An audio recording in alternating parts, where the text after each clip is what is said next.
القصص اللي بتشبه قصة بائعة الورد تكررت كتير وبعدة بلدان وبحياة العديد من المشاهير والفنانين، لهيك بعتقد انه هالقصة ممكن تحصل بالحقيقة كمان. مشاركتي بهالمسلسل كانت تجربة مختلفة كتير عن تجاربي السابقة. لغاية اليوم كنت عم شارك بمسلسلات درامية بدلاً من المسلسلات الكوميدية الرومانسية، وبالتالي القصة كمان مختلفة عن القصص السابقة. في كتير مشاهد مضحكة بهالمسلسل، ودور الفتاة الغجرية كان دور جديد بالنسبة إلي، وكانت عن جد تجربة رائعة. استمتعنا كتير خلال تصوير هالمسلسل وعشنا لحظات مهمة وحلوة.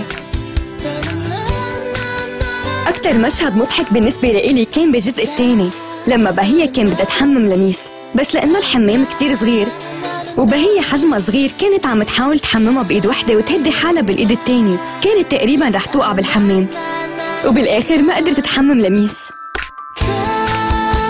بعتقد إنه المشاهد الأولى هي الأصعب لأنه الممثلين كانوا عم يجربوا يتأقلموا مع أدوارهم.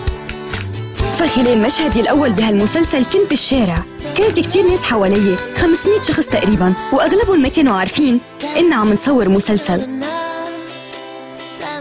كان لازم أصرخ بالعالي بلهجة غجرية، وبعد ما قمت بهيدا الشي بلشوا العالم حوالي يزقفوا، وبما إنه هيدا كان المشهد الأول شعرت كتير بالإحراج. بعتقد إنه أخطر مشهد هو لما كنا عم نصور بمحطة البترول، بلش جهاز المراقبة يحترق، ولأني كنت واقفة حده بلش شعري يحترق كمان. كلنا خفنا لأنه كان من المفترض إني شارك بإعلان لبنتين بعد أسبوع، ومع هيدا حافظت على هدوئي.